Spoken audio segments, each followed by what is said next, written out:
South of Midnight, the newest stereotypical woke slop disaster. And we have our boy, Mr. Matty Plays, who is not known as one of the biggest chills in the industry. And he's gonna give us his opinion about the great woke DEI infested trash can game that is South of Midnight. This is a game that chose stylistically to look like it's running on 10 FPS. A style choice because it's stop animation. One of the worst I have ever seen in my life. The best words to describe this game is honestly Vogue Dark Souls if Dark Souls was complete garbage. It is really bad. It pretty much just stereotypes everything that the South of America is about while trying to glorify somehow blacks and all of that stuff. It is truly a spectacle. I'm going to tell you about my experience with South of Midnight. I went hands-on with the game for about an hour. It was a single chapter of the game. I played it here from the comfort of my own home. They did have an in-person event, but I was unable to attend, so I played it here. He's just saying they didn't give him enough hookers and money in the bed of his hotel, so he decided to not go. Sad. On my Xbox Series X. I'm going to tell you about the story, the music, the gameplay, tell you all about that. Here's what you get to do. You get to settle a household debate. So I got prescribed glasses, reading glasses, 0.75. How about that? You get to tell me if these look right on me. Am I like a thin frame guy, or we'll use my old computer glasses? Wait. 0.75. Isn't that like a lot? Am I a thick frame dude? Let me know, but I'm going to put you through an entire video of me wearing these, even though it's not entirely necessary because my wife likes them. I'm kind of like feeling I'm one step away from going, Wingardium Leviosa. You put a lightning bolt on my head, it's game over. I'm the Harry Potter reboot guy. So you let me know if... Hey, I will say and do the same things if someone decides to pay me enough. Okay, listen, my soul is for hire. This is good or not, because I'm going to take that risk because I know the internet will be brutally honest. So let's not delay any further. Ladies and gentlemen, when it comes to South of Midnight, I know this has been like a crazy game online. I haven't really paid attention much. Did the animation just flip in the first seconds? I know this has been like a crazy game online. Yep, the animation clips. There is no landing animation, and it instantaneously just cycles to the next one. Oh my god, this is worse than I expected. I haven't really paid attention much to that, but what I'll say is what I do know, which is that ledges for a platformer not working properly, 10 out of... Again, this is gonna be a disaster. And by the way, the CEO of this thing is some kind of black supremacist, completely insane dude. From London, I think, or from America. I don't know. The one was in London. There's a bunch of them, okay? There's literally funds that make it so that people like this can make disaster slop fiestas. I've played compulsion games. Also, this is the first game in a long time that I have where I'm thinking, looking at the environment, saying like, wow, this looks shit. This looks boring. This looks like... This doesn't look like a forest. What is this? Pixieland? Are we playing Alice in Wonderland? What is this? In the past, since Contrast, when that was on the PS4 as like a launch era title, and I really like that game. I just loved its little 2D platforming, its usage of shadows. I thought it was just really creative. It was a short adventure. It was my first 100% completion on the PS4, and I was really happy with it walking away from it. Then we go to We Happy Few, which is like the game that really put compulsion on the map, because I remember when we all saw that first trailer. We Happy Few was an absolutely devastating disappointment. People hated. We were like, oh my god, so much potential lost. This is it. It's the next BioShock. It had that vibe completely, and while it didn't deliver that at all, I was not expecting a survival, procedurally generated, open world style game. I still have a soft spot for We Happy Few, especially those sections where it was not procedurally generated. Like, that game had a lot of heart, a lot of soul to it, and especially the concept of joy, I thought was very thought-provoking. So I feel like this studio, even if they always nail the execution, really try to say meaningful things with their games. And so when South of Midnight steps up, I'm interested in this one because it's like, all right, no longer are you like the scrappy upstarter trying to find support somewhere. Like, you are a Microsoft. Do you see the combat? Did you like it? Oh, fuck me, that's Dark Souls, baby! Yeah, no one says that. Owned studio, and you've been cooking for a little bit of time now. We learned from the IGN preview that this was a sub 10-hour experience, and I bring that up because as I hopped into it, this is definitely a game that's designed to be more of an experience than a fun thing to play. There is gameplay, but it's more in the serviceable area. And I could see this being a drawback for others, but if you like great music, if the visuals of this game really seem distinct to you, I think this, alongside the themes and the storytelling that they're trying to tackle. Yeah, look at this. This is all of the cutscenes. It looks like it's lagging.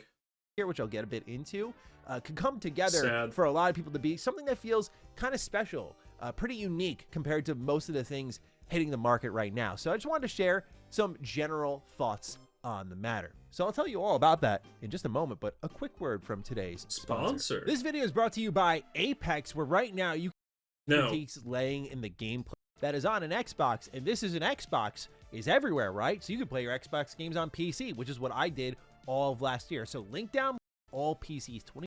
I have most of my critiques laying in the gameplay because I feel like they have these great ideas that they haven't done anything super interesting with. For example, like you'll get these powers where you can push or pull enemies, and I didn't really see the platforming make use of it, or you'll be able to wall run, but it's usually down straight alleyways. So I'll save my critiques for the gameplay in a little bit, but when it comes to the presentation value here, it's phenomenal. I was really impressed by the environmental art direction and the lighting, the way they combine. I don't like the environments at all. It seems fake. It seems unreal. Now, though, considering I have followed what's happening with this Bonanza, I will say that I do like the art choices and the way that they do buildings and stuff. That is pretty neat. But the everything else is shit. There's just some beautiful shots in this game, just in this one sliver of the game where I just stopped and took it all in. I just, that combined with the music just really... What did you fucking take in? What is there to take in here? It's a little bit of lighting, and there's like a bunch of trees that don't make sense, look bad, and giant apples? Or maybe that's an apple, that's not a peach. And the fuck is impressive about... I'm sorry, am I the only one who doesn't find anything impressive about this? The game where I just stopped and took it all in. I just, that combined with the music just really was striking a chord for me, where I went like, oh, this could be special if this hits like this the whole way through.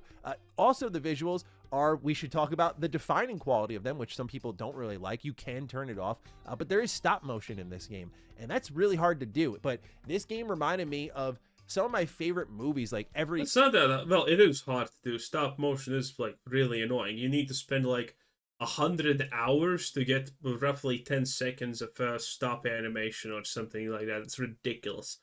But, I mean, this is just shit. Year, my wife and I watch Coraline together. I adore that movie. We also always watch Nightmare Before Christmas. So to see a game that's like kind of embodying that spirit, that art style, that... Dude, Matty is mentioning his wife often. This is bad. A divorce is coming. I can feel it. Motion picture style, if you will. That to me is awesome.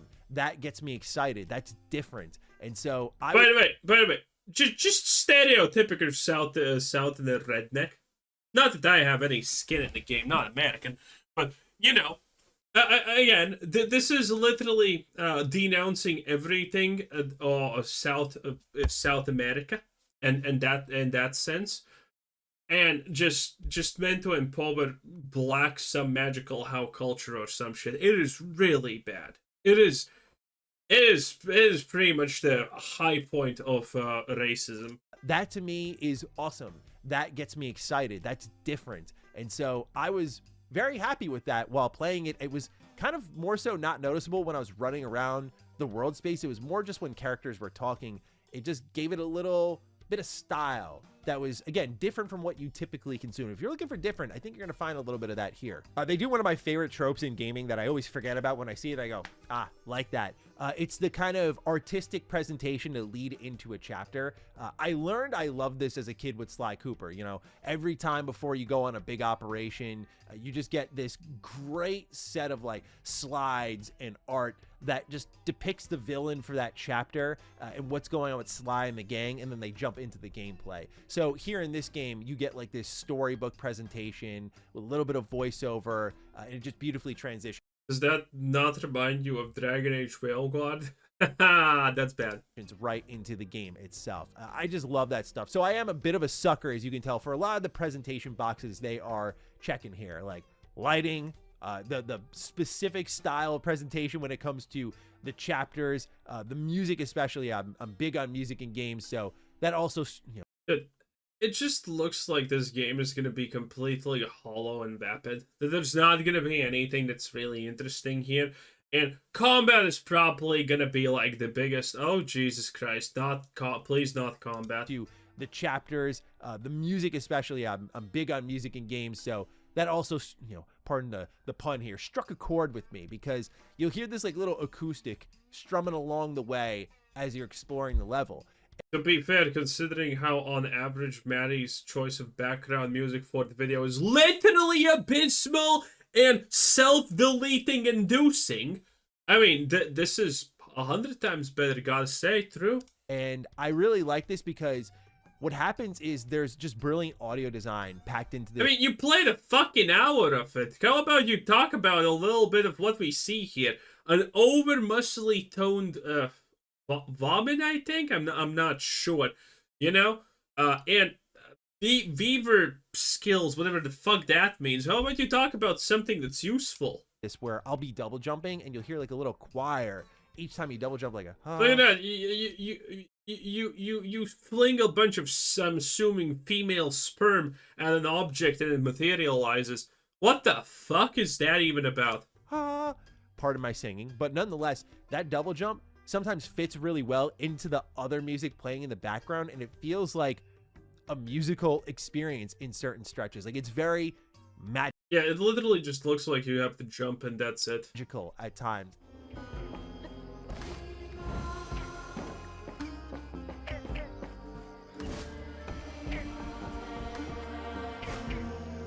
Yeah, shut the fuck up. That was really awesome to me, but really the music, just as you're going through parts of the level, you'll hear bits of the lyrics. The music just seems so out of place, honestly. That was really No, wait, a little bit more back, I guess. magical at times.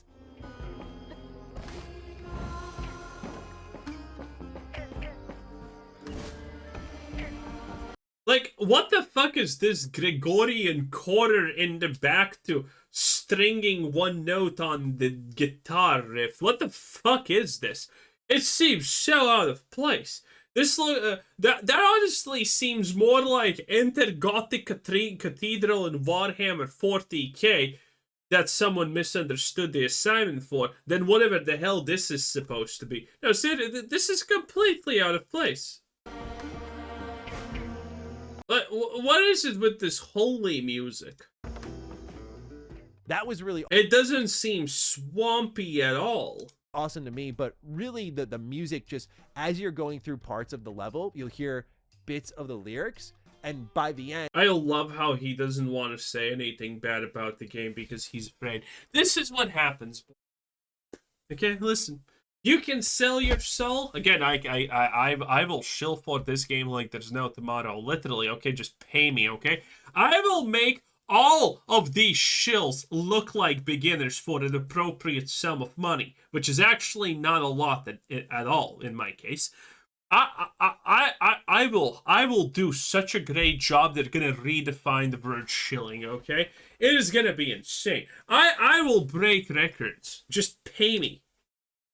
and those lyrics come together to form a song where I was like scaling this massive tree, and it really just broke out into a crazy song that was about the story that I had just experienced over the last hour. So it really did leave an impression on me when it came to its presentation quality. But that's because it lifted up what I thought was an interesting premise. I don't know if the overall story will deliver. I don't know if I'll care about these characters, but I think this one chapter, this one frame, was a pretty good impression to make on someone like me who's been very critical of video game writing, has been very critical of Very critical of video game writing, he said. Dragon Age Railguard, good, he said, until he got burned. Oh my god, yeah. Everyone believes that. video game storytelling, particularly in that kind of like AAA side of the industry. So the story is set up as such. You're playing as Hazel. She's a weaver who's capable of repairing like broken spirits out there. And I saw a lot of heart in this story to really open things up, because in this chapter, you're learning about the pain that Benji, a guy who turned into that massive tree I was talking about earlier, has bottled up over the entirety of the American Deep South locale. And so it's a story that I learned was about bullying and standing up for what's right and what happens when you put yourself first. So you'll learn how. But what kind of fucking bullying are we talking about here? I can already tell whatever it is supposed to be, it's going to be the most unrealistic shit ever. Benji was bullied to the point that Rhubarb, his brother, actually starts suffering because of him. And in turn, he says, hey, let's play a game of hide and seek, nails him into a tree and abandons him. And it got dark. And this is where the intangible factor comes in, is while I was playing, I play stupid, not dark. felt really sad for Benji. I'm like, that's so cruel. But they did it in a way that didn't feel pretentious. They did it in a way that didn't really feel, like it just felt very well done with the music and the presentation and the bits of storytelling I got as I got into combat as well. Combat. I always point to Voodoo Vince when it comes. Seldom was told to me about the main character herself. All I know is Hazel's kind of trying to learn more about her family history based characters. I don't know if they have long-term ramifications, if they appear later on or not. What the fuck was that? Is this supposed to be a sad moment? It looks like a pebble landed on the thing and it died. Oh my god. It's so... Dude, I love animals, okay? That could have easily been a sad moment, but it's more hilarious. Wait, why is that guy collapsing on the ground? Why is this guy suddenly, I don't know, sprinting into a ballet stance? What the fuck is going on? But the fact that I was able to care and feel something in that what am I supposed to care and feel about this hour span, I thought was a good sign, right? And it was well acted too. So it all came together for a pretty good audio visual story experience that left a mark on me enough to be like, okay, while I did step out of the developer direct saying that's how things with the gameplay as the experience itself evolves, because it feels the fact that there's literally no gameplay to show, it's insane. This is at best gonna be worse than Hellblade 2 Senua's fucking Saga, or whatever the dumb name is. Okay? That was a walking simulator with mediocrely autistic puzzles that insulted players' intelligences. And this doesn't seem different, only it doesn't have even puzzles, it just insults you in general because you chose to play it. Feels like they have a really good touch on like the actual narrative and how that's going to evolve. Like the thematic touches of taking someone's pain and bottling it up says a lot to all of us, I think. So I hope there is an equal level of thought put into the gameplay, whether it be, kind of, I think of like Persona and how the theme. How dare you compare Persona? Yes, I'm gonna play, whether it be, kind of, I think of like Persona. And how. Nice. Okay, you dare compare Persona to this crap, okay? You can't. It's illegal. It's illegal. The comparing Persona to whatever the fuck this shit is gonna be is illegal. The themes of that game. You should feel bad about your choices. Lead into its combat, where it's a game oftentimes about mental health, but again, it kind of feeds into that combat where even though it is yeah, but it's a good game about whatever. Okay, Maddie, I'm done. I'm done. You 3 cents have been submitted to your account. Have fun. Anyway, that was Mr. Maddie Plays. God almighty help us. This is gonna be wild. I can't wait to see 5 people play this game. No, seriously, this is gonna be like 100-player release on Steam, probably. Well, it's gonna be wild. Bye!